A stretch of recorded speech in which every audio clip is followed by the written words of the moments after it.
Hari ini saya beruntung banget, saya kedatangan orang yang luar biasa banget, yang mau hadir dan duduk di sini bersama saya, Ustadz Khalid Basa Lama. Okay. Basa Lama ya. Tapi hari ini saya senang banget, saya bisa belajar dengan Pak Ustadz. Okay. Banyak banget yang tanyain, oh belajarnya dengan Pak Ustadz Khalid katanya. Soalnya Pak Ustadz Khalid selain pengajar juga berbisnis katanya. Jadi pas banget. Saya senang banget Pak Ustadz sudah mau hadir di sini. Dan saya mohon petunjuk Pak Ustadz. Karena saya sudah, ini kumpulan pertanyaan yang sebenarnya sudah pernah saya tanyakan ke orang lain. Okay. Tapi saya belum mendapatkan jawaban yang pas menurut saya Pak Ustadz. Jadi saya pengen tanya dengan Pak Ustadz. Langsung aja kita mulai Pak Ustadz ya. Boleh.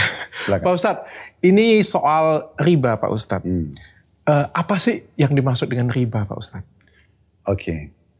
Riba itu secara etimologi, bahasa tambahan.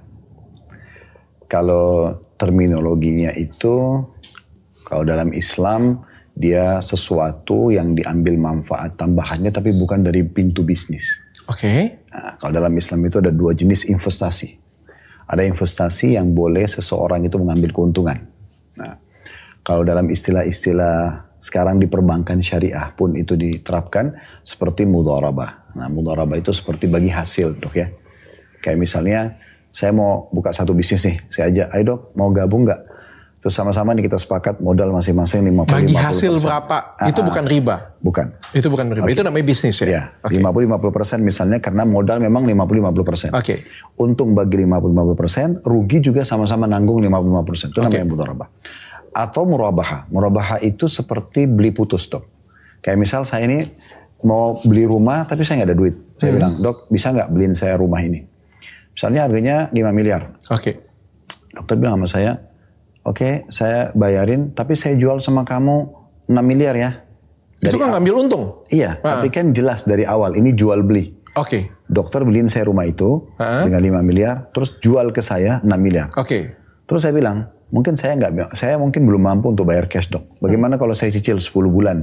Oke, deal lah di situ. Nah itu boleh. Itu boleh? Boleh. Nah itu jenis investasi yang pertama. Oke. Boleh bagi hasil, boleh beli putus dengan keuntungan. Tapi dari awal jelas akadnya jual beli. Nah ada yang kedua, itu utang piutang. Jadi kita membantu mengutangkan pada orang lain. Waktu kita pemilik piutang ya. Nah di sini dalam Islam kita nggak boleh ambil keuntungan. Tapi dia juga investasi. Tidak boleh ambil keuntungan. Ya, maksudnya jadi, kayak gimana Pak Ustadz? Misal, saya pinjamin ke dokter uang 10 juta. Saya nggak boleh bilang, Dok kembaliin 11 juta ya.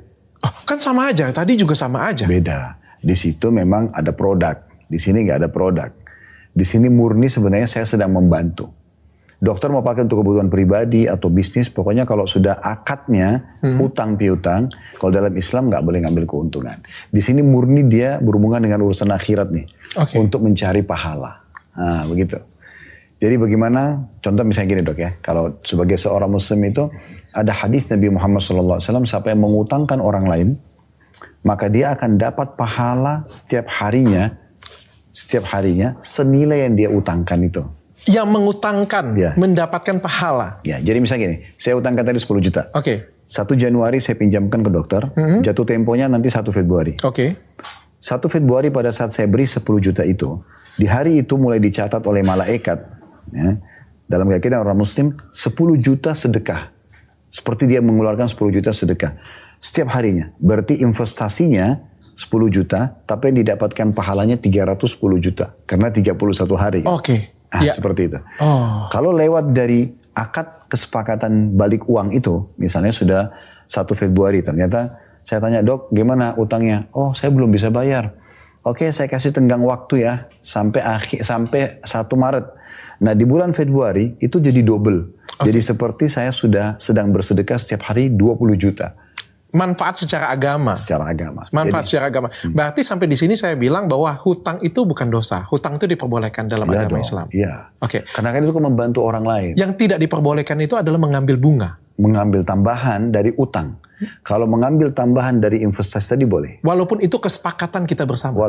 Walaupun itu kesepakatan bersama. Berarti kalau saya konkretin lagi, mohon maaf sebelumnya, yakin semua itu sudah terekam dengan baik? Oke, jangan sampai kita mengulang ya, karena ini Ustadznya aku senang banget. Berarti saya ulangin, kalau misalnya kita KPR itu riba. KPR akadnya kan tadi murabaha. Yang beli putus. Oh, kalau KPR itu dibayari oleh bank dulu? Iya, kan sekarang berarti itu diperbolehkan? Instansi atau individu, kalau dia membelikan dulu rumah, atau dia memberikan dulu sebuah produk, kemudian dia bilang, ini saya beli dengan harga tadi, rumah 5 miliar, tapi saya jual sama kamu 6 miliar ya. Dari awal akad jual beli. Berarti si bank ini kan bayarin dulu nih, habis itu baru kita bayar ke bank, berarti itu bukan riba. Ya, tapi di sini sebentar, kita harus lihat lagi, kembali kepada akad. Kenapa ada bank konvensional, ada bank syariah? Dalam Islam ada bank syariah, kan ada BSI dan yang lain, ini kan ada bank syariah. BSI kan sudah gabungan ya, dulunya ada bank Mandiri Syariah, ada bank BRI Syariah, nah digabunglah menjadi bank BSI gitu. Nah mereka perbedaannya dengan konven kalau dari sisi KPR misalnya, itu di akad. Nah kalau bank konven misalnya, membelikan rumah, dokter mau KPR rumah melalui bank A, bank konven misalnya, bukan bank syariah. Maka mereka akadnya adalah utang piutang. Jadi misalnya pihak bank mengutangkan uang 5 miliar, ya kan, yang akan dibayar setiap bulan sekian, pengembaliannya misalnya setiap bulan 10 juta, dengan bunga 10% misalnya. Nah inilah yang membuat dia riba. Karena dia akadnya diutang. Kalau di bank syariah, dia ubah. Akadnya itu, pihak pertama perbankan ini membeli sebuah rumah, disebutkan produknya, dengan harga 5 miliar, dijual kepada si fulan, namanya dan KTP-nya, dengan harga 6 miliar yang akan dicicil sekian bulan. Jadi keuntungan sudah masuk dalam kesepakatan akad itu. Bukan presentasi dok ya, dia udah langsung disebutin keuntungannya. Tapi kan ini kan cuma perbedaan bahasa aja Pak Ustadz. Ya, perbedaan bahasa bisa mengubah semua dok. Sekarang bahasa gini, saya suka kamu dengan saya benci kamu. Bahasa bukan? Bahasa. Berbeda nggak? Berbeda. Efeknya. Sekarang kalau saya bilang sama seseorang saya suka kamu, dia bisa senyum. Begitu saya bilang saya benci kamu, dia berubah. Jadi nggak bisa, bukan cuma sekedar bahasa. Bahasa pun bisa mengubah segala sesuatunya. Bahkan retorika saja dengan tujuan yang sama bisa mengubahnya. Padahal endingnya kan kurang lebih sama ya Pak Ustadz. Jadi kalau saya artikan, kalau misalnya kita KPR di bank yang biasa, itu adalah riba. Kalau kita KPR di bank yang syariah, itu hitungannya tidak riba. Ya, ini itu dalam lingkup pandangan agama Islam ya? Ya, betul. Oke, saya pengen bertanya, karena saya pengen tanya itu kayak gini Pak Ustadz. Sebenarnya pertanyaan saya sebagai non-muslim itu pertanyaan saya, dosanya itu di mana ya Pak Ustadz? Kan kalau kita ngomong kayak gini ya Pak Ustadz ya, kalau kita ngomong minum alkohol, itu adalah dosa. Saya make sense, Pak Ustadz. Memperkosa itu dosa. Membunuh itu dosa. Karena mencelakakan orang lain, Pak Ustadz. Ya, kalau misalnya kita memperkosakan orang kan ya mencelakakan orang lain. Atau kalau kita menipu itu kan artinya ada orang lain yang dirugikan di sana.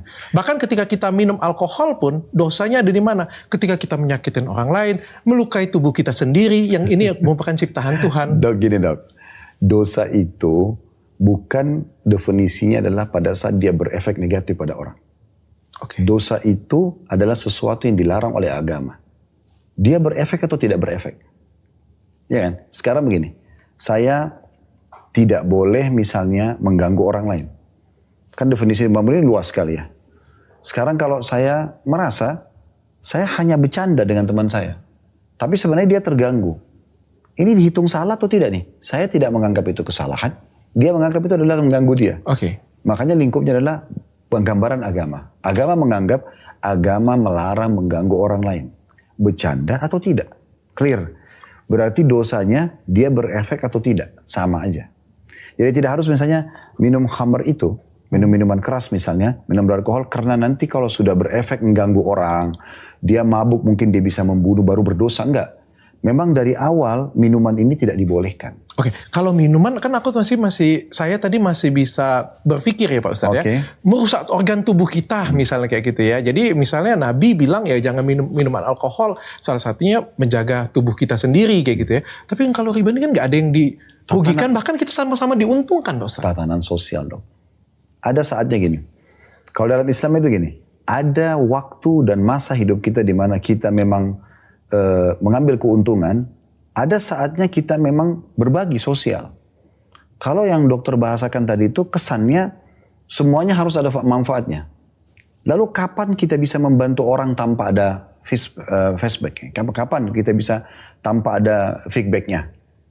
Kan sekarang kalau saya utangin orang tanpa saya minta apa-apa, Ya udah saya pinjam 10 juta, kembali 10 juta. Saya akan meringankan dia. Ini aspek sosial. Oke, aspek sosial. Tapi kan yang satunya lagi juga membantu karena kan kita lagi butuh bantuan, Pak Ustaz. Justru itu, jangan tunggangin kebutuhan orang. Dia lagi genting, kita tunggangin justru untuk di mana sosialnya kalau gitu. Oke. Justru pada saat dia lagi butuh, dia lagi lapar nih. Sama kasusnya gini, kalau dokter bilang gitu berarti kalau lagi lapar, saya kasih kamu makan, tapi kamu harus bantu saya kerja 2 jam ya. Kan berarti kita minta feedback kan. Islam tidak mengajarkan itu. Oke. Di saat kamu orang lain butuh, bantu dia. Dan bantunya itu jangan berharap balasan kecuali dari Tuhan. Nah gitu. Oke. Itu secara agamanya Pak Ustaz ya? Ini kita bicara masalah agama. Masalah agamanya ya? Karena kan tadi dokter bahas masalah riba ya. Kenapa dalam Islam riba diharamkan. Nah ini alasannya. Oke. Tapi kan kayak gini ya Pak Ustadz ya, saya bilangnya ya. Atau saya pengen tanya dulu deh supaya komplit dulu riba ya. Oke. Tadi kan KPR ya, kalau misalnya kita deposito itu berarti riba juga dong. Kita menerima bunga. Gini, deposito tergantung. Islam rincikan lagi tuh. Pada saat saya deposito di satu instansi, ini uang diapakan? Pasti diputar dong oleh bank. Oke, putarnya butuh dirincikan lagi. Karena dalam Islam ada namanya halal dan haram. Oke. Dia putar di mana nih? Pasti di perusahaan lain, investasi. Oke, halal atau tidak?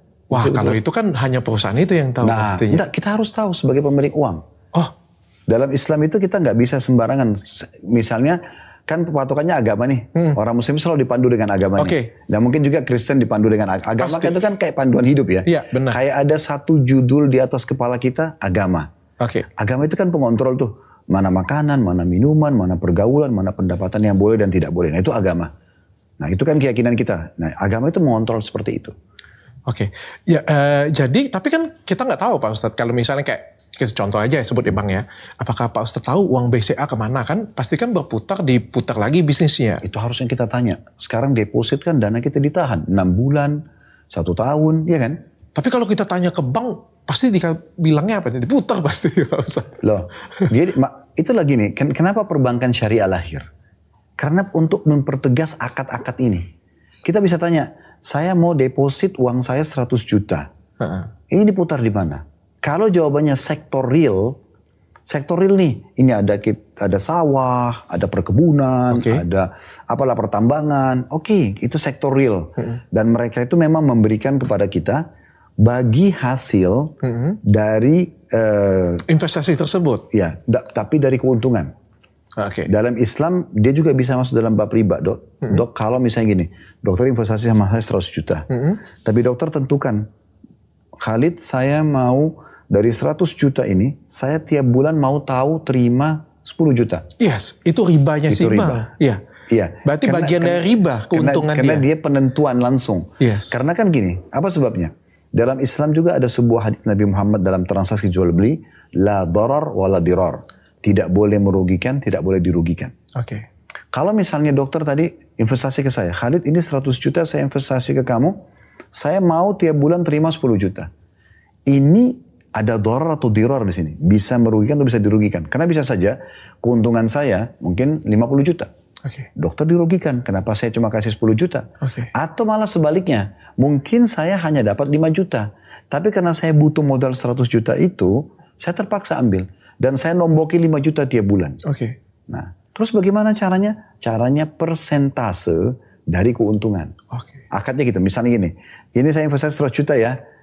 Modal usaha sekarang berapa? Ada 9, misalnya 100 juta juga. Berarti 200 juta nih sekarang. Dari dana investor 100, dari dana perusahaan 100. Terus gimana nih? Bagi hasilnya 50-50%. Dari mana? Dari margin perusahaan. Dari keuntungan. Itu yang dilakukan oleh bank syariah. Dan yang tidak dilakukan oleh bank konvensional pastinya. Karena bank konvensional kan duitnya diputar, meminjamkan orang dengan cara riba juga ya dalam definisi agama. Dan kita yang mengambil uang deposito tersebut juga terikut ribanya. Dan bisa saja investasinya ke sesuatu yang haram, Dok. Misalnya perjudian, ya kan? Ya kan gitu kan, investasi di perusahaan-perusahaan dunia. Karena uangnya diputar ke riba atau sesuatu hal yang nggak tahu kita haramnya ya kayak gitu ya. Jadi kita juga ikut melakukan riba di situ. Begitu juga berarti kalau kita nabung uang ke bank. Kalau nabung beda. Nabung kan dokter cuma taruh uang. Iya. Masalah mereka putar atau tidak putar itu kan kita tidak ikut campur. Beda dengan deposit. Deposit itu memang uang kita ditahan. Kalau dan dokter tidak bisa tarik kan kecuali di waktu yang sudah disepakati kan. Misalnya 6 bulan baru bisa ditarik. Tapi kalau tabungan Hari ini saya butuh duit, detik ini saya tinggal ke ATM, tarik, selesai. Tapi uang kita juga diputar dengan cara yang sama. Bisa sama, bisa tidak. Karena kalau di konvensional kurang lebih pasti uang yang tabungan nggak dibeda-bedain. Iya. Ini tabungan, ini deposito, nggak. Pasti tapi dicampur. dokter nggak ada akad dalam tabungan itu untuk ikut investasi, nggak ada. Okay. Saya cuma nabung. Okay. Akad saya nabung, saya taruh. Makanya dalam 24 jam saya bisa tarik uang saya. Okay. Deposit itu jelas. Uang kita ditahan untuk memutar atau diputar jenis usaha yang sedang dikembangin oleh instansi tersebut. Gitu. Oke, berarti kalau menabung itu punya potensi untuk adanya riba, tapi belum tentu itu riba. Ya, seperti contoh misal, dokter nabung terus dikasih bunga, dokter nggak ambil, selesai, clear. Oke. Ya kan? Sebab saya tidak ikut investasi, saya cuma nabung kok. Tapi karena perbankan mungkin rasa terima kasih dia memberikan bunga di situ, oke, dia kasih silakan. Tapi orang Muslim tidak akan ambil. Kalau Muslim ditanya, mereka tidak akan ambil bunga bank itu. Oh, kalau orang Muslim tidak ambil bunga bank itu? Ya, mereka tidak akan ambil. Kalaupun ada mengambilnya, mereka tidak boleh dalam fatwa ulama Muslim, nggak boleh mereka pakai untuk kebutuhan pribadi. Tapi mungkin fasilitas umum, kayak misalnya jembatan. Menyumbangkan kembali. Ya, tapi untuk fasilitas umum ya. Dia nggak boleh ke tempat ibadah kayak masjid itu nggak, tapi dia misalnya WC umum, jembatan, sumur yang dipakai oleh banyak orang, itu silakan saja. Cuman perlu digarisbawahi ini nggak berpahala, karena dasarnya sesuatu yang haram kalau dikeluarkan di jalan Allah dia tidak ada pahalanya. Oke. Okay. Mohon maaf banget Pak Ustadz, saya pengen bertanya Pak Ustadz. Pak Ustadz ada rekening BCA atau Mandiri atau lain sebagainya? Pak? Saya semua di bank syariah. Oke. Usaha Pak Ustadz juga seperti itu? Iya. Oke, Pak Ustadz, tapi pada kenyataannya, ini kan hukum yang, kalau saya nggak salah Pak Ustadz ya, koreksi saya kalau saya salah, riba ini dosanya dosanya besar Pak Ustadz kalau di agama Muslim. Benar atau nggak Pak Ustadz? Betul. Tapi pada kenyataannya kan banyak banget orang yang punya rekening, ya rekening-rekening konvensional tadi Pak Ustadz, dan begitu mudahnya, bahkan beberapa dari mereka juga pengajar juga Pak Ustadz. Guru-guru besar juga Pak Ustadz, tapi mempunyai rekening-rekening tersebut Pak Ustadz. Pandangan Pak Ustadz bagaimana? Pertanyaan sederhana gini, boleh nggak seorang Muslim menabung di bank konvensional? Kita bicara nabung, kita bicara deposit. Jawabannya boleh. Bekerja Pak Ustadz? Sebentar, kita satu-satu dulu. Oke. Di poin ini supaya jelas dulu. Sekarang boleh nggak menabung? Kan tadi yang ditanyakan itu banyak para toko masyarakat dan segala masih buka di bank konvensional. Boleh nggak? Boleh menabung. Karena dia menabung, dia cuma titip. Dia bisa ambil setiap saat. Oke. Dia bukan datang ke situ untuk mengambil bunganya, kecuali dia memang niat saya mau taruh uang saya di supaya sini dapat bunga. supaya dapat bunga dan bunganya saya nikmatin. Nah itu dia baru kena hukum di situ. Oke. Selagi dia nggak nikmatin bunganya itu bukan riba ya Pak Ustadz. Jadi jangan disalahpahami bahwasanya semuanya berarti harus segera ganti ke syariah. Ganti ke syariah. Itu hak pribadi mereka. Oke. Karena di sini masih ada fatwa ulama tentang masalah bolehnya. Tapi kalau ada bank syariah dianjurkan untuk segera pindah, dan MUI pun juga sudah menjelaskan tentang masalah hukum riba gitu kan. Oke. Ya sudah dikeluarkan masalah itu. Nah itu kalau tabungannya. Tapi kalau orang bekerja tadi, pertanyaan selanjutnya, itu tidak disarankan dok. Karena pasti dia akan terlibat dalam menulis, dalam mentransfer. Dia kan memberikan dukungan full energi dan potensi dia di situ. Ya. Seorang Muslim tidak disarankan untuk bekerja, tidak disarankan atau bagaimana nih bahasa? Iya, tidak disarankan. Tidak disarankan. Ya. Karena kan gini, sesuatu yang dilarang oleh agama, dalam agama pun kita hanya dianjurkan untuk menyampaikan. Saya nggak boleh memaksakan. Oh iya benar. Contoh misalnya seorang Muslim dia berzina, zina itu nggak boleh. Atau minum minuman keras dalam Islam tidak boleh. Saya misalnya sebagai seorang dai hanya bisa mengatakan, saudaraku ini Islam larang, Allah mengharamkannya, Rasulullah melarang, jadi jangan dikonsumsi. Sekarang tapi kalau dia tetap mau minum, saya nggak bisa buat apa-apa. Saya nggak mungkin maksain dia, saya gebukin, nggak boleh dalam Islam. Yeah, okay. Bahkan kita disuruh berdakwah dengan cara yang baik, dengan cara yang santun, gitu kan. Ini terjadi bagi seorang Muslim atau orang non Muslim sama. Non Muslim pun, misalnya dokter sekarang dalam agama Kristen ya, saya cuma bisa mengatakan dok. Apa dokter tertarik untuk masuk Islam? Mungkin dokter tanya saya, apa itu? Saya jelasin gini. Terus setelah itu dokter mengatakan, saya kayaknya belum tertarik. Clear, selesai. Okay. Tidak ada kata Allah SWT dalam Al-Quran, la ikraha fid din. Tidak ada paksaan dalam agama. Oke. Nah, jadi seorang muslim itu selalu menganggap Islam ini seperti seorang marketing dan dia semua punya produk namanya Islam. Ini loh Islam saya tawarkan kepada siapa saja. Muslim yang belum mempraktekkan atau non muslim yang belum mengenal agama ini. Diterima syukur, tidak diterima ya sudah. Berarti seorang muslim tidak disarankan untuk bekerja di bank Pak Ustadz ya, karena ada ribanya seperti itu. Bank yang ada unsur tadi riba ya, kan kita bicara masalah riba. Kalau bank syariah enggak dong pasti ya Pak Ustadz ya. Aman. Ya selama ini yang saya tahu, karena saya tidak berkecimpung di bank syariah. Tapi yang saya tahu ada beberapa teman-teman yang bergabung di sana, memang mereka ada Dewan Syariah. Ya. Jadi di situ ada ulamanya yang duduk, yang membahas nih, poin demi poin, akad demi akad gitu kan. Yang mereka bahas dan semoga saja dengan itu berarti mereka akan aman dari larangan. Jauh lebih jelas ya. Kalau ustadznya gede, besar Ustadz Khalid, jelas ya. Ilmunya nyampe ya semua. Ya. Saya masih kecil. Aduh ampun.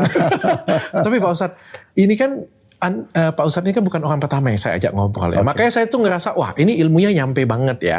Saya tuh clear, walaupun tentu ada relevansi yang nanti kita akan bicarain di topik selanjutnya. Tapi yang pengen saya ngomong ini kan ada perbedaan pandangan beberapa ulama Pak Ustadz tentang riba ini sendiri. Ada yang ngomong bahkan menabung di bank saja itu sudah riba. Ada yang bicara bahkan tidak ada satupun bank syariah di Indonesia kayak gitu punya, bahkan itu pun juga riba. Ada yang sudah tahu itu riba tapi tetap deposito, tetap punya kartu kredit Pak Ustadz. Punya kartu kredit kan juga riba Pak Ustadz ya.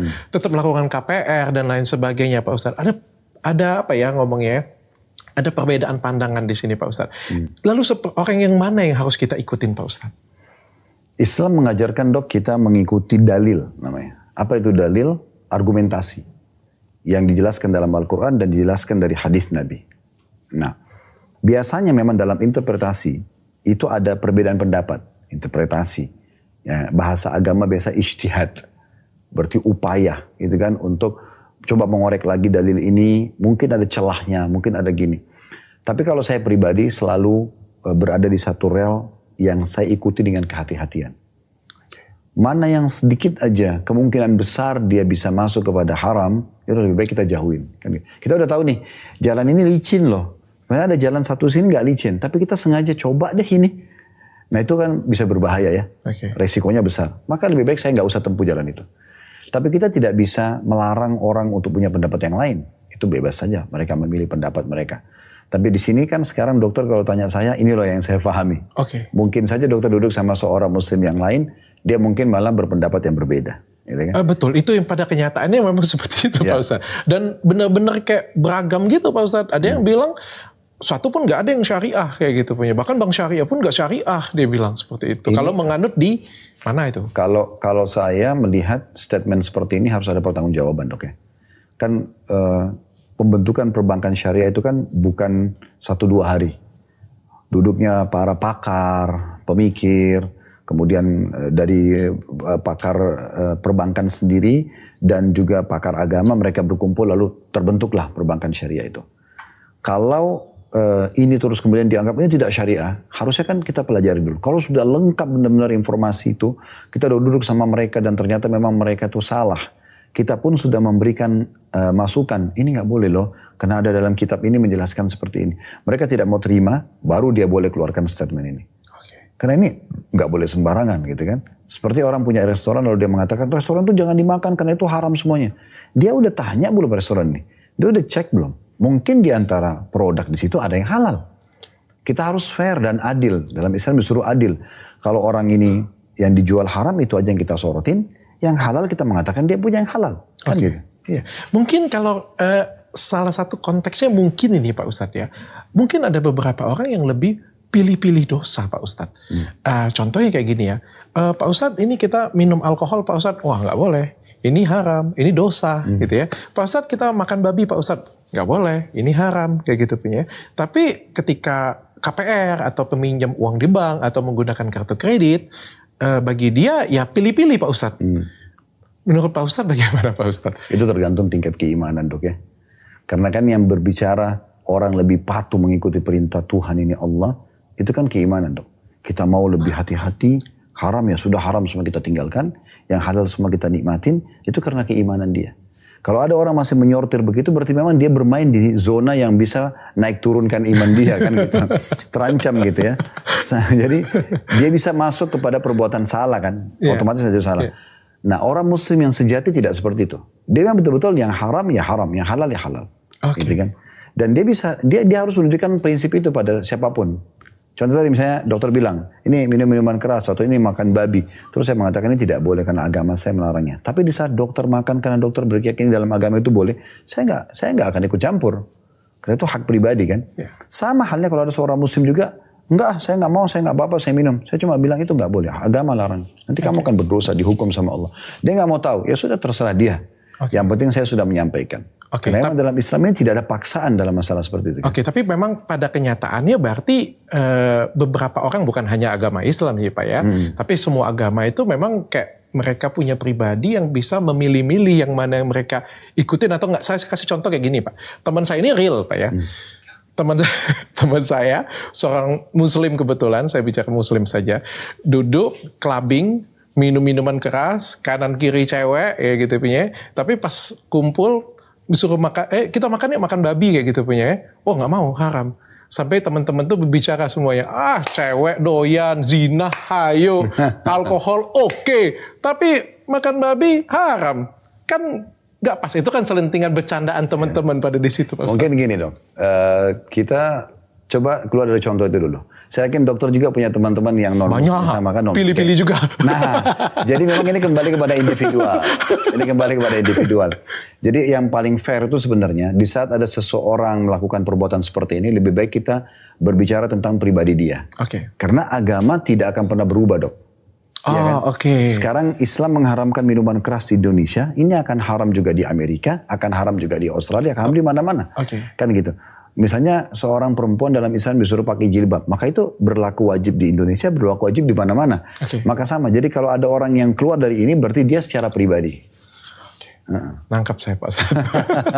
Maka salahkan pribadinya, bukan aturannya, bukan ajarannya. Contoh gini dok, kalau seandainya ada satu orang Indonesia, dia memerkosa di Amerika, kan?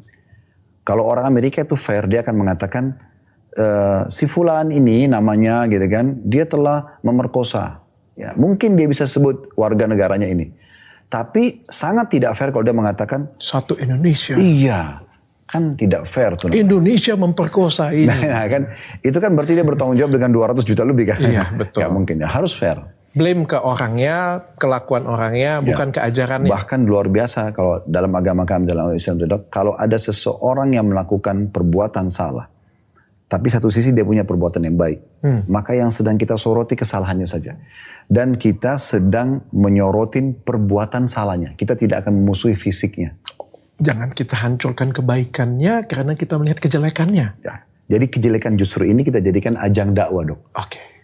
Raih peluang ini untuk mendapat pahala dari Tuhan, dari Allah. Gitu. Betul juga Pak Ustaz. Jadi kalau misalnya kita kumpul-kumpul kayak gitu, kita bilang, wah yuk makan babi nggak mau, yang ini mau. Akhirnya dia makan babi, kan justru dari baik, ada yang jahat, ada yang baik. Jadi full jelek ya Pak Ustaz ya. Tapi kalau kita balikin, kita ingetin sebaliknya, wah kamu ini akhirnya jadi baik semua. Paling nggak masih ada sisi yang baik. Bisa saya dikatakan gini kan, oh harusnya kalau kamu nggak makan babi, harusnya ini juga jangan kamu buat dong, kan agama kamu. Jadi kita malah tarik dia, kamu berubah. Nah, begitu. Dan itu berlaku pada semuanya, kepada teman-teman dokter juga yang sama-sama Kristen atau agama apapun, dia bagaimana menyoroti satu keburukan itu dan dia jadikan ini kesempatan justru untuk meraih kebaikan dari situ. Karena kita adalah manusia yang penuh dosa, nggak mungkin kita semuanya putih semua, nggak mungkin kita punya suci semuanya, bahkan seorang pemuka agama sekalipun pasti juga punya kekurangannya Pak Ustaz ya. Betul. Dan kita harus belajar begini. Kalau saya biasa, maaf dok, tanda kutip, saya ngajar ya, umat Islam misalnya di masjid atau di majelis taklim. Untuk melatih bibit-bibit seperti tadi, supaya itu nanti jadi pohon yang sangat subur, saya mengatakan kita harus biasakan menyukai sesuatu, kalau dari satu benda, misalnya contoh makanan paling gampang. Makan buah misalnya, jeruk. Kita dapatkan dari jeruk ini asam. Yang kita tidak suka asamnya atau jeruknya. Kalau kita tidak suka jeruknya, maka kita akan selalu mengatakan semua jeruk asam. Tapi sekarang yang harus kita fair melihat adalah yang membuat kita tidak suka bukan jeruknya, tapi asamnya. maka yang kita tidak suka adalah asamnya saja. Di saat asam saya kita tidak suka, kita masih membuka diri untuk makan jeruk yang lain. Kita makan ikan amis. Yang kita tidak suka amisnya.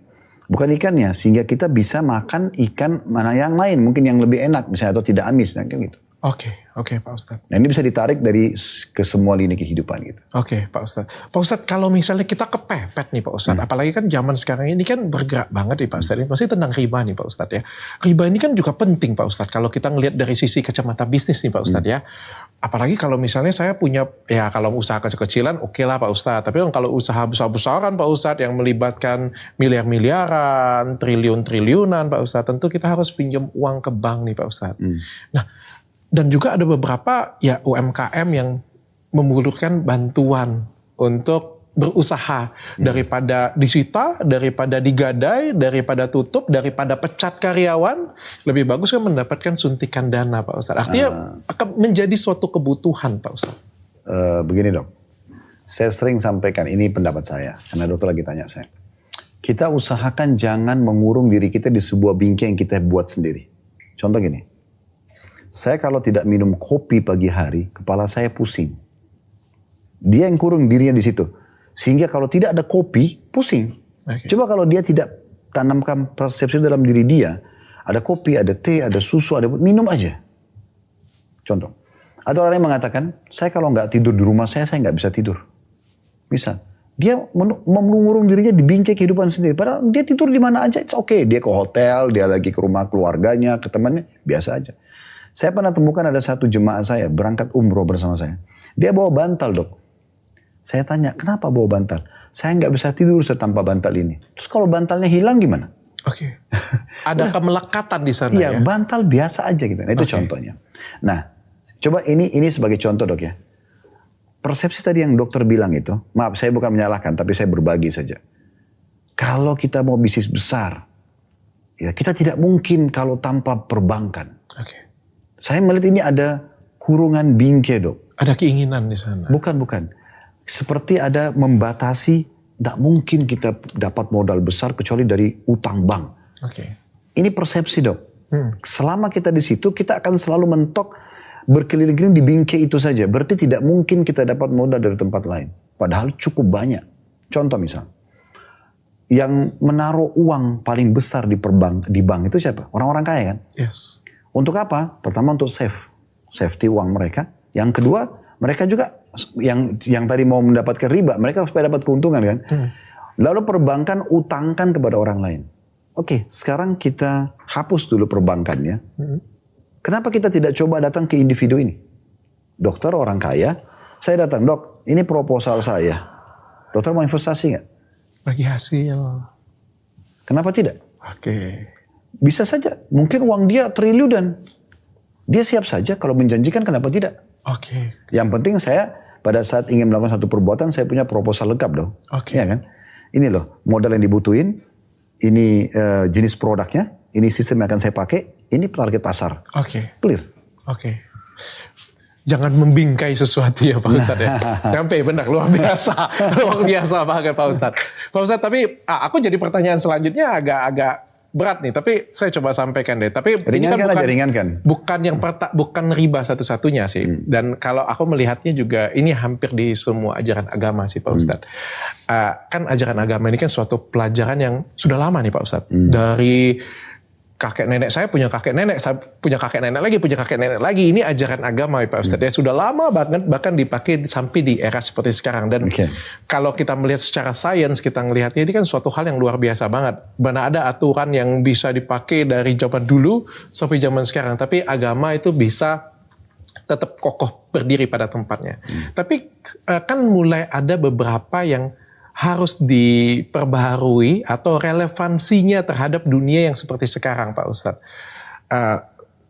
Saya akan mengambil beberapa contoh Pak Ustadz. Misal kalau misalnya kita ngomong, kalau saya di agama saya Katolik, kita harus ke rumah Tuhan 1 minggu sekali Pak Ustadz. Tapi ketika ada COVID melanda dan kita nggak bisa ke rumah Tuhan, maka kita melakukannya via Zoom. Itu kan kita beradaptasi di sana Pak Ustadz. Begitupun juga dengan apakah riba ini kan ke depan dengan pergerakan perekonomian yang luar biasa. Pastikan kita harus mengikuti perkembangan perekonomian ini Pak Ustadz. Apakah akan ada perubahan relevansi dari ajaran-ajaran Pak Ustadz? Saya lihat dokter masih di bingkai ini. Belum keluar dari bingkai itu. Kayak butuh Pak Ustadz. Ya, bukan.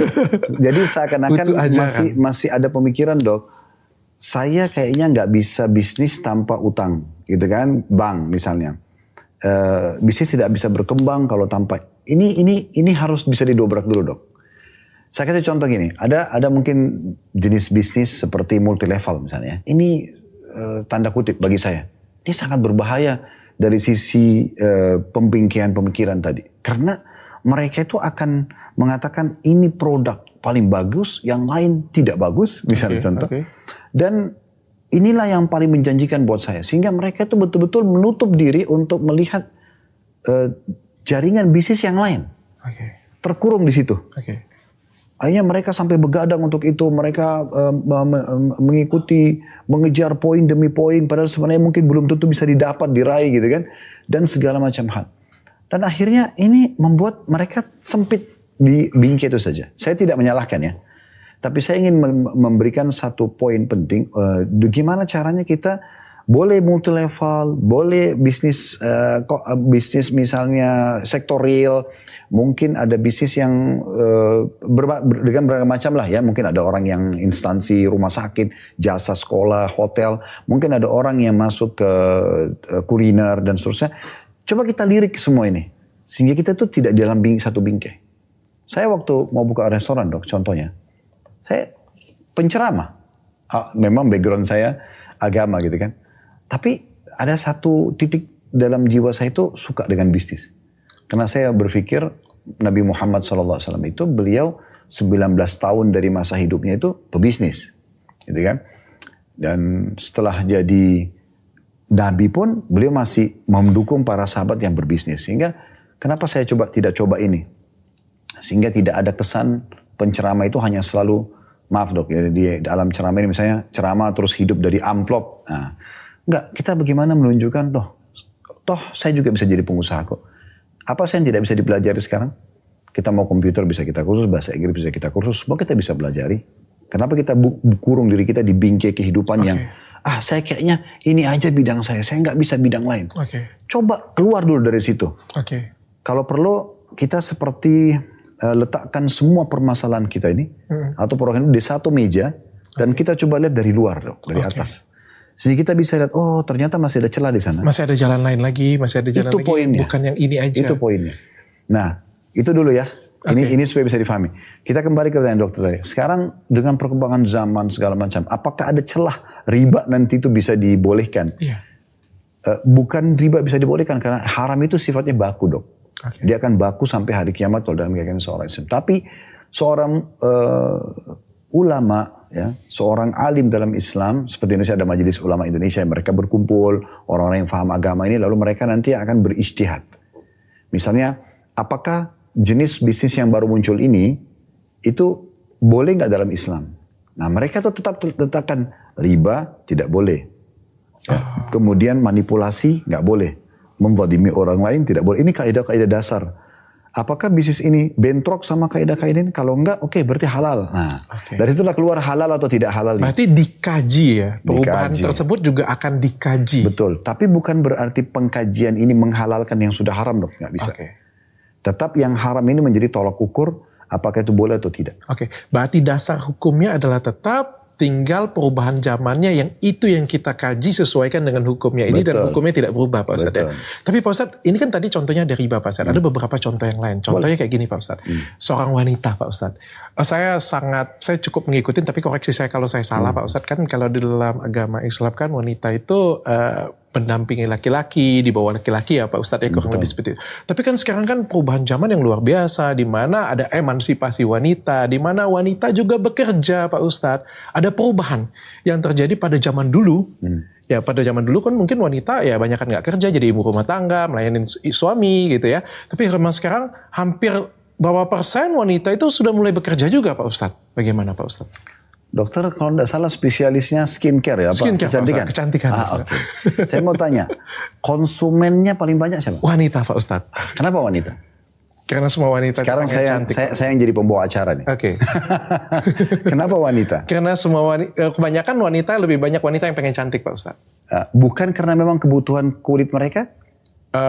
Bukan, salah satunya kebutuhan kulit mereka juga. Tapi karena mereka semua laki-laki juga punya kulit. Sebentar, maksud saya gini, saya kembali kepada poin dasar laki-laki dan perempuan dulu ya. Okay. Laki-laki itu Allah menciptakan mereka, kita ini semua ini sebenarnya memang tanda kutip ya, manusia luar rumah. Okay. Jadi kita memang laki-laki diciptakan dengan postur tubuh kita, dengan di diri kita ini dominan akal dok. Akal itu masalah solusi. Makanya kalau istri telepon, ada masalah gini, itu pikiran kita sudah ke solusinya kan. Karena kita bukan dominan perasaan. Okay. Saya janjian sama dokter, terus saya ada terlambat nih. Dok, sorry dok, tadi saya terlambat. Oh oke. Dengan akal itu cepat sekali solusinya. Oh ya oke deh, ayo kita jalan sekarang. Udah selesai. Gitulah pribadi laki-laki. Nah kita ini sudah disiapkan sama Tuhan ini. Kulit kita ini sebenarnya nggak butuh hand body dok. Yeah. Kita nggak butuh sunblock. Oke. Ya, saya bicara di alamnya dokter. Untung Pak Ustadz dikit yang kayak Pak Ustadz ya. Kalau nggak tutup klinik saya Pak Ustadz. Bukan, maksud saya kita sebenarnya kalaupun ada laki-laki yang pakai, bukan kebutuhan mereka seperti perempuan kan. Oke. Perempuan ini memang mereka butuh itu. Karena memang perempuan disiapkan oleh Tuhan ini untuk dalam rumah. Makanya mereka hamil, mereka menyusui. Laki-laki biar nangis darah kan nggak bakal bisa hamil, nggak bisa menyusui kan. Okay. Ini butuh perasaan dok. Itu nggak mudah. Bayi setiap baru lahir menangis, harus selalu dibersihkan. Kan? Itu butuh perasaan. Kalau kita dominan akal, ini saya capek ngurus anak kalau laki-laki kan. Okay. Tapi kalau perempuan beda. Nah makanya mereka ini kalau keluar, kena cuaca luar, mereka butuh itu. Mereka butuh semua. Nah dari sini saya maksudnya apa? Memang ini ada perbedaan tugas dok. Okay. Laki-laki dan perempuan berbeda tugas. Tapi apakah boleh perempuan masuk ke tugas laki-laki? Boleh. Tapi jangan ini terbalik dok. Jangan sampai tugas dia yang sebenarnya utama di rumah, urus anak, kan gitu, melayani suami kalau datang, gitu kan. Ini terus dia masuk ke pindah jalur ke jalur laki-laki yang desak-desakan di kereta, di bus, harus dari pagi sampai malam, gitu kan. Mereka cari uang. Kalau dalam Islam lebih jauh begini, supaya lebih difahami. Islam itu membagikan warisan. Kalau ada seseorang meninggal, dibagi warisannya kan dok. Laki-laki itu dapat 2 porsi, perempuan 1. Okay. Pertanyaannya kenapa? Karena perempuan itu, kalau dalam Islam, sebelum menikah, dia sudah save. Kewajiban bagi ayah memberikan nafkah kepada anak perempuan sampai menikah. Pokoknya makannya, minumnya, tempat tinggal, transportasi, kebutuhan dasar dia wajib dipenuhi oleh ayahnya sampai dia menikah. Kalau dia belum menikah sampai 30 tahun, 40 tahun, tetap ayahnya wajib memberikan. Kalau dia sudah menikah, suaminya wajib memberikan. Jadi dalam 2 keadaan perempuan itu sudah teramankan. Okay. Dia kerja nggak kerja, dia udah aman. Okay. Karena memang dia harus diberi. Kalau laki-laki nggak bisa. Laki-laki itu dalam Islam, kewajiban nafkah hanya sampai balik dok. Okay. Kalau sudah 14 tahun, 15 tahun, sudah mulai balik, udah nggak bisa. Dia orang tuanya sudah bukan kewajiban memberikan dia nafkah. Okay. Dan kalaupun dia sudah mulai dewasa, dia sudah bekerja, maka dia nanti yang memberikan istrinya, dia memberikan anaknya, dia yang akan memberikan orang tuanya. Oke, itu kan tapi secara aturan agama dan memang seperti itu apa adanya Pak Ustadz. Tapi yang terjadi kan dunia juga sudah berubah Pak Ustadz. Harus diakui sejak zaman Kartini sampai dengan sekarang itu kan terjadi perubahan wanita yang luar biasa Pak Ustadz. Yang tadinya wanita memang sebelum zaman Kartini ya Pak Ustadz ya, kebanyakan ada di rumah. Tapi kan sekarang Pak Ustadz bisa lihat kebanyakan ya, makin lama kan kita bisa melihat tren ya Pak Ustadz ya. Okay. Makin lama kan kita melihat tren-tren wanita bekerja. Ya, saya belum selesai dok. Jadi kalau selanjutnya nih, saya tadi mau closing dengan itu. Kalau ada yang bertanya apakah perempuan dalam Islam boleh bekerja? Boleh. Bukan tidak boleh. Boleh. Cuman jangan sampai dia meninggalkan tugas utamanya dok. Bayangkan kalau si laki-laki kerja, perempuan bekerja. Kemudian mereka punya anak di rumah. Ini yang urus anak siapa? Pembantu rumah tangga. Kemudian mereka berharap ini menjadi juara di sekolah, menjadi tokoh masyarakat. Yang didik adalah seorang pembantu. Maaf. Kan nggak mungkin. Harus ada salah satu ini. Saya pernah mengadakan beberapa survei di lapangan dok. Beberapa wanita karir. Saya pernah tanya langsung. Dan itu bukan 1-2 orang dok. Kalau dikasih pilihan bu. Setelah punya perusahaan sekian banyak. Namanya harum gitu kan. Dikasih pilihan. Ibu melanjutkan perusahaan ini. Atau ibu di rumah menjadi seorang istri dan ibu rumah tangga. Oh saya mau menjadi ibu rumah tangga sama jadi istri. Kenapa? Karena saya sudah jenuh. Memang mereka itu punya kapasitas terbatas, Dok. Beda dengan laki-laki gitu kan. Itu satu sisi. Sisi yang lain juga, berapa banyak rumah tangga yang terbengkalai. Karena sang suami pulang, istri masih kerja, masih meeting. Istri masih safar kemana gitu kan. Dia pulang, yang lain ini dia pembantu rumah tangganya. Atau dia bahkan sendirian di rumah. Lalu mana keharmonisan rumah tangga? Di saat si sang suami pemimpin rumah tangga yang punya kewajiban memberi nafkah pulang, dia nggak temukan istrinya. Tapi di saat seorang istri misalnya, dia seorang dokter, dia seorang bidan, dia seorang guru. Apa-apalah yang bermanfaat di masyarakat gitu kan. Kemudian dia bisa membagi waktu. Di saat misalnya suaminya kerja nih, dari jam 8 pagi sampai jam 6 sore. Di antara jeda waktu itu, anak-anak juga pada sekolah misalnya. Dia mengisi waktu, jualan online, dia mungkin punya klinik, mungkin live TikTok juga kayak saya. Ya pokoknya dia boleh beraktivitas itu kan. Tapi jangan sampai suami pulang tertinggal. Kewajibannya ditinggal. Tapi kalau misalnya Pak Ustadz suami istrinya bekerja, tapi suaminya nggak ada masalah. Ya kan dalam rumah tangga mungkin anaknya diasuh oleh babysitter, neni-neni ya. Tapi kesepakatan sama-sama nggak ada masalah, itu nggak ada masalah Pak Ustadz? Nggak ada masalah. Itu nggak ada masalah Pak Ustadz ya? Cuma pasti saya sangat yakin ya, apa yang diharapkan dari anak tidak akan maksimal. Karena sentuhan orang tua ini luar biasa Dok. Ya. Saya juga diamanakan anak gitu sama Allah, beberapa anak gitu. Jadi saya melihat kalau anak saya lagi gelisah tidur misalnya. Di saat saya atau ibunya yang menggendongnya, itu sangat beda. Baru sentuhan yang pertama saja, dia seperti merasa ini orang tua saya itu bisa dengan cepat tenang. Dibandingkan kalau kita titipkan sama babysitternya, dia masih gelisah anak itu. Contoh saja. Ada hal-hal yang mungkin suapan tangan, makanan dari tangan orang tua dengan suapan dari orang lain itu pasti beda. Akan beda Dok ya. Nah ini yang kadang-kadang luput dari banyak orang tua. Karena mereka mengejar karir dunia, mereka lupa. Sebenarnya ada manusia yang diamanahkan oleh Allah ini yang harusnya mereka berikan waktu untuk itu. Berapa banyak ibu yang wanita karir nih, dari pagi dia keluar, anaknya mungkin masih tidur. Atau mungkin anaknya pas mau ke sekolah. Nanti dia pulang malam, anaknya sudah tidur. Begitu terus setiap hari. Tapi mungkin juga karena kebutuhan juga Pak Ustadz. Kalau misalnya keadaan ekonomi tidak mencukupi. Gini Dok, kebutuhan kita bahas dulu nih. Ya satu persatu. Kita harus lihat kapasitas kebutuhan kita. Sekarang saya tanya Dok, kebutuhan makan kita berapa piring? Satu kali makan? Satu kali makan satu piring. Satu piring. 2 piring udah kenyang kan? Iya. Udah banyak sekali. 1 piring. Itulah kapasitas kita Dok. Artinya kapasitas kebutuhan kita jangan terlalu dilebih-lebihkan. Kita ini hanya butuh sepiring makan. Segelas air. Dokter butuh berapa lembar pakaian? 1 kali pakai. 1 kali pakai. 1 lembar. Kalau dokter pakai 3 lembar kan kepanasan ya. Kecuali di musim dingin. Inilah kapasitas kebutuhan badan kita. Kaki kita butuh berapa pasang sepatu? 1. Kita bicara sekali pakai ya. Orang kalau punya koleksi 4-5 sepatu oke lah. Tapi kan yang dia butuhkan sekali dia pakai 1. Itulah realnya, itu kebutuhan kita Dok. Jangan terlalu keluar dari kebutuhan kita. Ada saya sering bahasakan begini. Untuk membicarakan tentang masalah hemat. Tapi yang benar sesuai dengan definisinya adalah kita kalau belanja sesuai dengan kebutuhan, bukan keinginan. Kalau keinginan gak pernah habis Dok. Contoh keinginan itu selalu mengejar diskon yang ada. Kapan diskon di dunia habis? Gak pernah.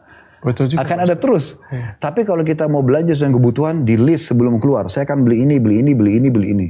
Itu nyaman sekali Dok. Pergi belanja, kecuali kita niatnya jalan-jalan, itu lain. Tapi kalau mau belanja, buat listnya, Anda fokus kepada kebutuhan Anda, clear. Karena kalau tidak akan kemana-mana nanti. Cukupi kebutuhan kamu. Tapi editor mungkin di-cut ya bagian tadi diskon. Nanti kalau saya jualan gak ada yang beli. Bercanda Pak Ustadz. Soalnya saya jualan suka kasih diskon Pak Ustadz. Bukan. Jadi saya bukan sorotin diskonnya Dok. Saya cuma membahasakan, kan banyak orang begini. Kenapa beli barang ini? Oh karena diskon. Baik, kalau kita mau bicara lingkup diskon, bukan karena tidak boleh kasih diskon. Bukan karena kebutuhan, tapi karena keinginan tadi jadi kita beli Pak Ustadz ya. Sekarang dokter buka klinik, mau kecantikan. Dan memang kasih diskon real. Ini produk baru saya ingin kasih diskon. Dan untuk konsumen datang. Oke lah, dia juga datang karena dia ingin. Butuh. Tapi kalau dia hanya sekedar kejar diskon, ini perawatan 1 belum selesai, pindah perawatan kedua, ketiga, karena semuanya diskon. Jadi nggak maksimal juga kan? Iya. Pak Ustadz, ada lagi Pak Ustadz yang tidak relevan, yang mulai berubah relevansinya Pak Ustadz. Contohnya kalau misalnya kita menikah lagi Pak Ustadz. Pada zaman dahulu kalah Pak Ustadz, ya sebenarnya agama apapun, raja sekalipun kan punya banyak istri Pak Ustadz ya. Tapi kan kalau zaman sekarang ini ribet Pak Ustadz. Dulu kan semua wanita yang nggak ada masalah kalau misalnya suaminya menikah lagi Pak Ustadz. Sekarang siapa wanita yang mau dimadu Pak Ustadz? Relevansinya sudah berubah nih Pak Ustadz. Ada, cuma dokter belum dapat aja. Aduh. Sekali lagi ini masih berputar di masalah bingkai. Ya oke. Saya suka, kalau ini saya suka, saya mendukung Pak Ustadz. Coba dijelaskan. Iya, karena saya pernah, ini saya pribadi ya. Saya pernah menemukan waktu itu masih BBM, belum ada WA. Masih BlackBerry kan. Waktu saya masih tinggal di Makassar. Ada satu orang yang WA BBM ke saya, dia mengatakan, Ustadz setelah salam, assalamualaikum gitu. Apa hukumnya dalam Islam seorang laki-laki menikahi 3 wanita sekaligus? Sekaligus? Ya, ini pertanyaan dia. Menikah ya. Jadi dia nikah 1, 2, 3 gitu. Saya katakan dalam Islam dibolehkan, tapi setiap orang harus benar akadnya dan peraturan-peraturannya. Misalnya, kan dalam Islam itu harus ada wali wanita, harus ada 2 saksi, harus ada mahar, ada kalimat akad nikah. Saya nikahkan kamu, saya terima nikahnya, kan gitu. Kalau ini ada, dia selesai, kemudian dia pindah akad nikah kepada wanita yang kedua. Setelah itu dia bilang, itu boleh dalam Islam. Tapi kan dia bukan menggabungkan satu akad untuk 3 orang, tidak. Berbeda-beda. Ini kan pertanyaan, saya jawab sesuai dengan pertanyaan dok ya. Setelah itu mungkin berjalan sekitar 2-3 jam. Saya lagi mau mengajar waktu itu di kampus di Makassar. Saya penasaran, muncul rasa penasaran. Kenapa kok orang ini bertanya seperti ini? Saya tanya, maaf saudaraku, kenapa Anda bertanya seperti ini? Apakah Anda niat untuk berpoligami? Dia bilang, saya bukan saudara tapi saya saudari. Dia mau saya perempuan. Dan saya bersama dengan 2 teman saya sudah sepakat untuk menikah dengan 1 suami. Berarti ada orang seperti itu. Ada ya? Nah, ini saya temukan sendiri. Itu satu. Kasus yang lain, ada di antara jemaah pengajian saya, karena mereka tahu dalam Islam poligami dibolehkan, maka dia datang kepada saya mengatakan, Ustadz, saya sama sahabat saya ini sepakat untuk nikah dengan 1 suami. Boleh nggak? Saya nanti kalau dilamar oleh seorang laki-laki, saya kasih syarat kepada suami saya untuk nikahi teman saya juga. Wow. Nah ini real. Ini real dok. Karena saya di bidang agama, maka pertanyaannya orang mengarah kepada agama. Karena poligami bagian daripada agama kan. Walaupun ini tidak boleh dijadikan sebagai ajang untuk bermain-main ya. Ini bab tertinggi dalam bab nikah. Orang kalau masih belum punya ilmunya memang nggak bisa kesana dulu gitu ya.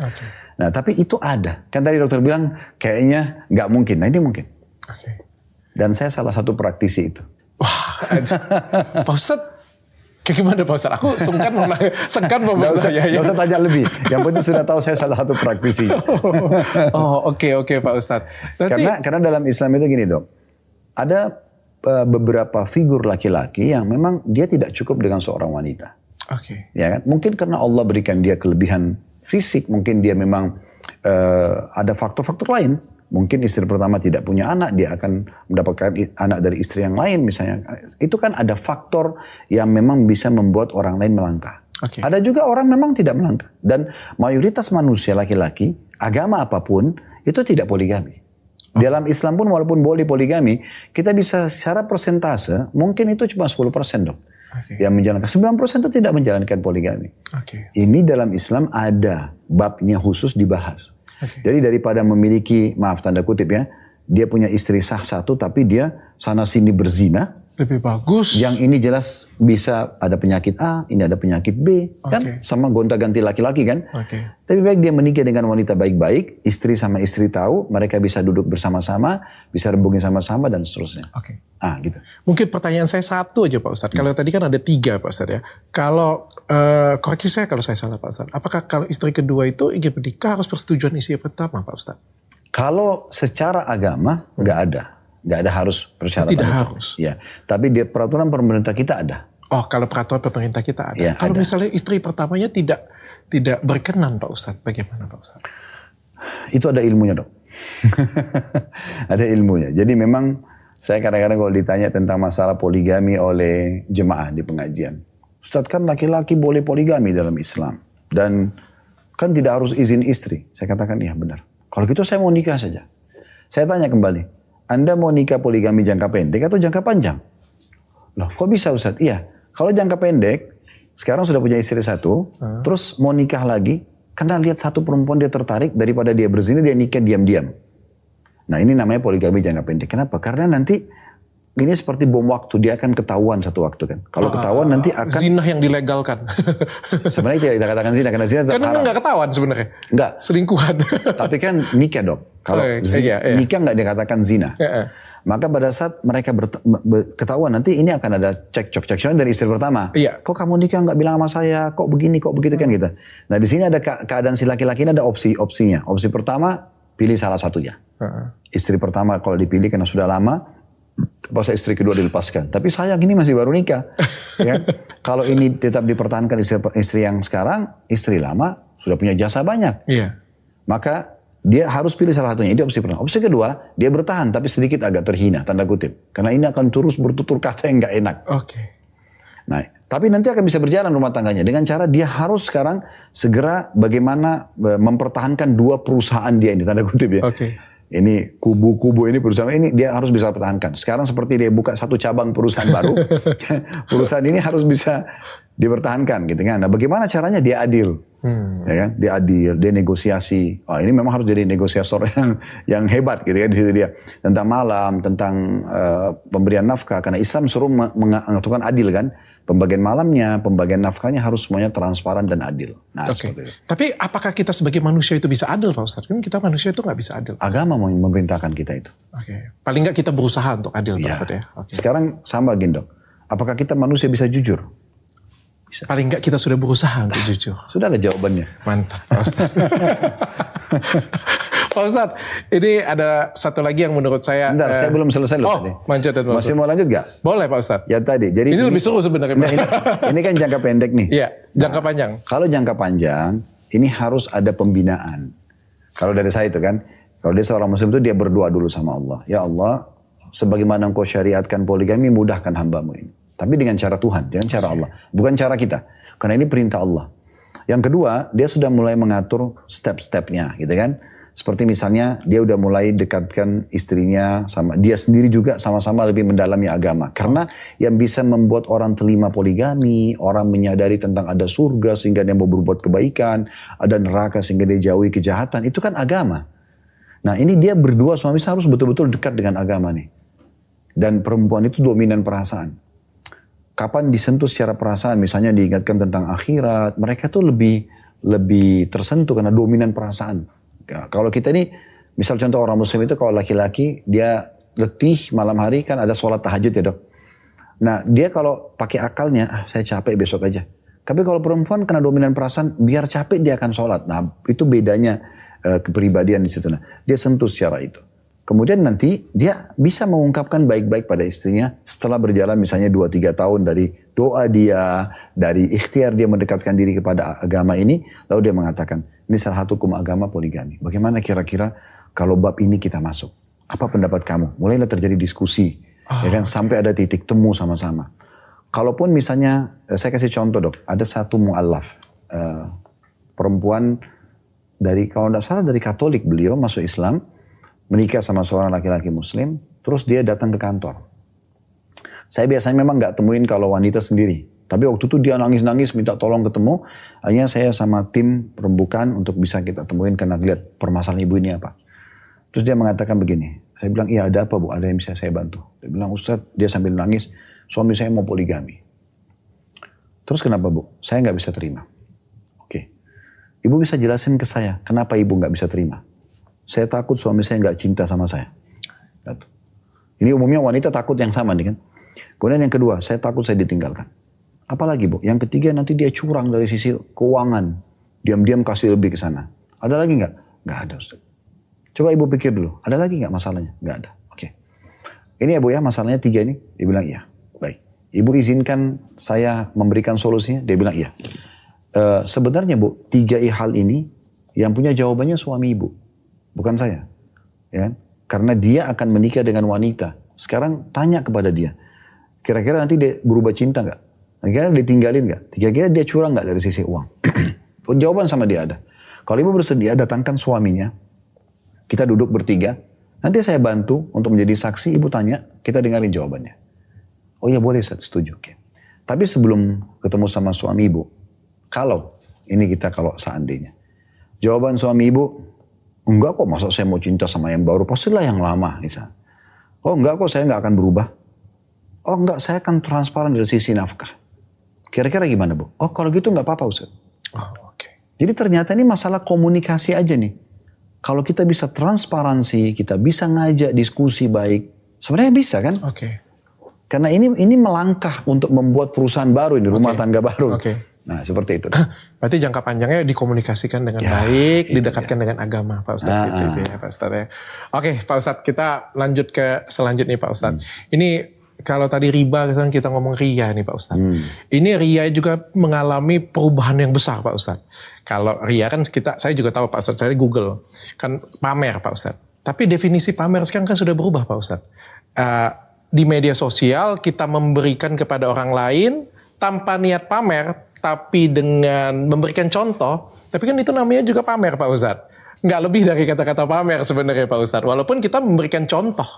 Ya atau kita menunjukkan ya mungkin disorot oleh kamera, apalagi beberapa orang kan sekarang kita dekat banget dengan media sosial Pak Ustadz ya. Kata-kata semua orang punya media sosial Pak Ustadz ya. Secara tidak langsung apa yang kita punya tergambar dengan nyata, itu kan juga sebenarnya ria. Dan ke depan makin banyak nih Pak Ustadz.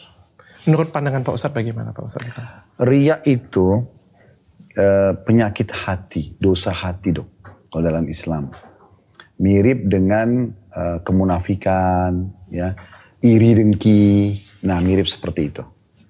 Jadi kapan dia niat untuk melakukan satu perbuatan ibadah. Untuk mencari ridho atau pujian dari manusia. Maka jadi ria. Contoh. Sekarang sedekahlah lebih mudah membantu orang lain. Memang dia nunggu nih orang lain semua pada lihat baru dia kasih. Oke. Supaya mereka muji, ya kan? Nah itu berarti ria. Tapi kapan dia memberikan, walaupun di depan orang lain dia tidak ada niat untuk ria, maka tidak ada riaknya. Jadi sebenarnya sensitif. Ini dalam hati. Niat dalam hati. Jadi pertanyaan, boleh nggak seseorang yang punya yayasan sosial atau orang punya media, dia ingin mengajak orang lain berdonasi, kemudian diangkat di media? Boleh saja. Tinggal bagaimana dia kontrol hatinya.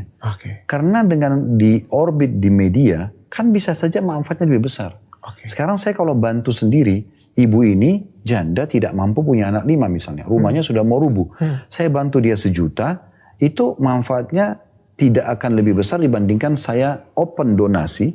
Ya, dengan cara saya angkat nih ada ibu ini saya temukan. Tinggal jalan ini teman-teman sekalian, keadaannya begini. Terus kita wawancara ibu, gimana bu keadaan ceritakan nih. Anaknya lagi, juga anak-anaknya pada kecil, nggak sekolah, pakaiannya nggak ada. Nih saya ngajak teman-teman untuk donasi yuk, kalau mau ke nomor rekening ini.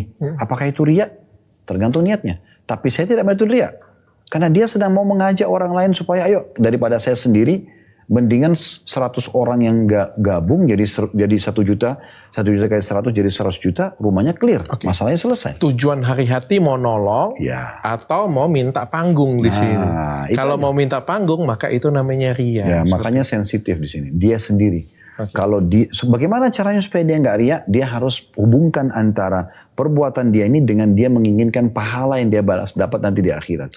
Kalau misalnya kita membagikan sesuatu demi viewers, Pak Ustadz, itu namanya ria bukan ya? Kan banyak banget di sekarang. Giveaway iPhone, giveaway apa berapa ratus ribu ya gitu punya kan untuk orang. Itu marketing itu. Itu marketing.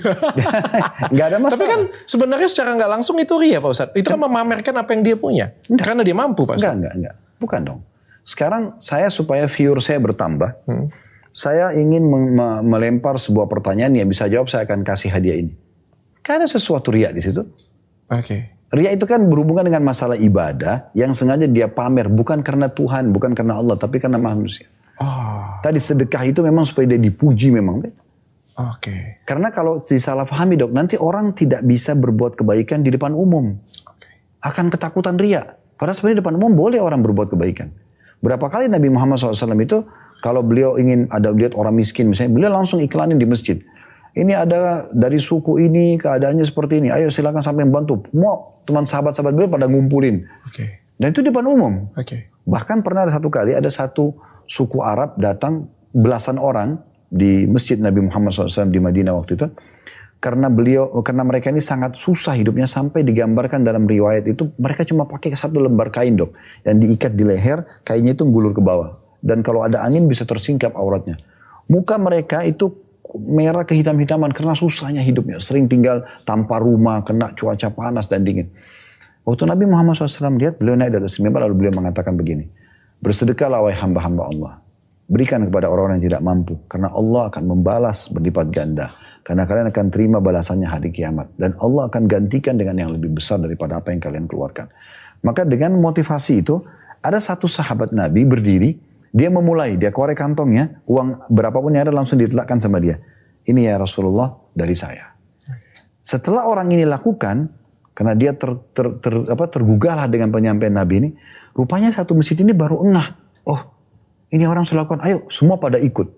Apa kata Nabi Muhammad SAW? Untuk orang yang pertama, siapa yang menjadi penyebab orang lain berbuat kebaikan, dia akan panen pahala semua yang mengikutinya. Ini depan umum loh, dia memberikan, tapi ternyata dia jadi pelajaran bagi yang lain kan. Nabi nggak bilang dia riya, kan? Jadi itu masalah di dalam hati saja. Oke, tergantung juga dari hatinya, tapi malah itu bisa jadi pahala yang luar biasa Pak Ustadz. Iya. Tapi kalau dari apa yang kita pakai Pak Ustadz, kan banyak sekarang orang yang pamer di media sosial, pakai sepatunya ini, tasnya Birkin, kalungnya besar, itu riya Pak Ustadz. Itu bukan berhubungan sama ibadah. Dia lebih kepada kesombongan kalau itu.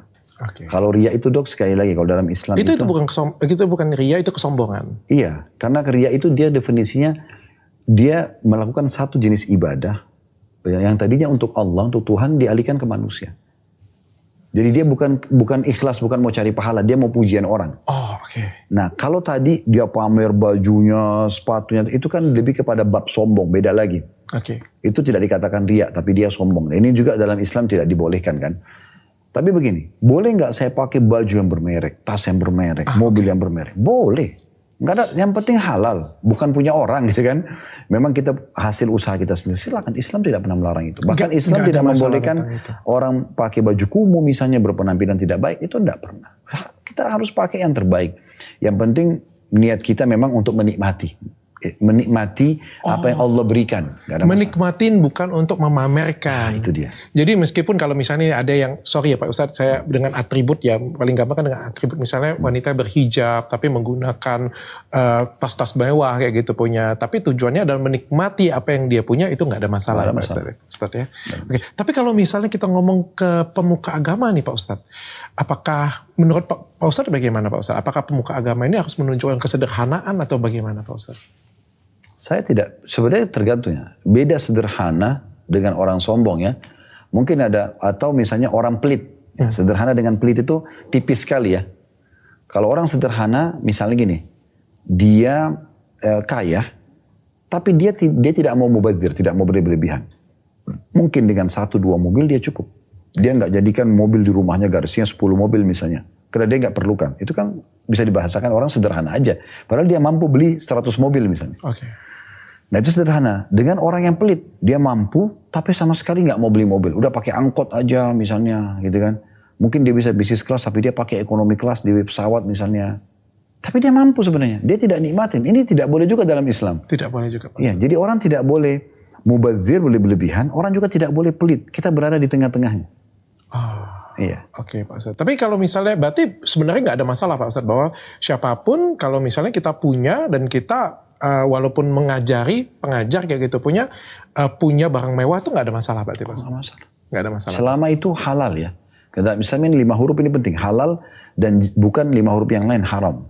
Karena ini kan agama mengatakannya. Halal itu kayak misalnya pendapatan halal, memang dari uang kita, bukan manipulasi, bukan curian dan segala macam itu kan, bukan tadi dari riba. Nah, kalau itu dari hasil dia, silahkan dia nikmati. Oke, saya sudah paham Pak Ustadz. Terima kasih Pak Ustadz sudah datang hari ini Pak Ustadz. Saya ada salah nggak Pak Ustadz nanyanya Pak Ustadz? Nanda.